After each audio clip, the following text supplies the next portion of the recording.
Bir alim danışırdı, dedi ki, mən bir ailənin davasını bir hədisdən söndürdüm. Bir hədisdən elə bir ki, odun üstünə su səpdim. Dava idi, gəlmişdilər. Kişi şikayət edir ki, bu qadın hər şey çox şişirdir. Belə sözlər danışır ki, mümkün deyil, dözmək mümkün deyil. Deyir, nə sözlər? Deyir, bu əsəbləşdi, bütün yaxşılıqları vurur yerə. Deyir, səndən xeyir görməmişəm heç.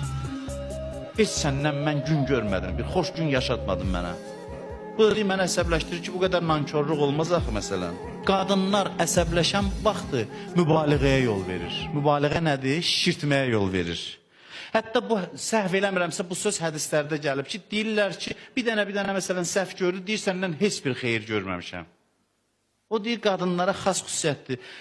Deyir kişi məndən soruşur ki, eybi yoxdur qadın belə olsa. Deyim, yox, eybi var. Qadın gərək dilinə nəzarət eləsin. Bu sözlərdən danışmasın, əsəbləşən kimi hər şeyin üstünə xət çəkməsin. Bir alim danışırdı, dedi ki, mən bir ailənin davasını bir hədisdən söndürdüm. Bir hədisdən elə bir ki, odun üstünə su səpdim. Dava idi, gəlmişdilər. Kişi şikayət edir ki, bu qadın hər şey çox şişirdir. Belə sözlər danışır ki, mümkün deyil, dözmək mümkün deyil. Deyir, nə sözlər? Deyir, bu əsəbləşdi, bütün yaxşılıqları vurur yerə. Deyir, səndən xeyir görməmişəm heç.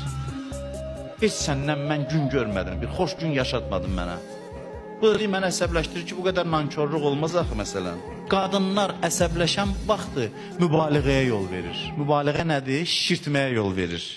Hətta bu səhv eləmirəmsə bu söz hədislərdə gəlib ki, deyirlər ki, bir dənə məsələn səhv görür, deyir səndən heç bir xeyir görməmişəm. O deyir qadınlara xas xüsusiyyətdir.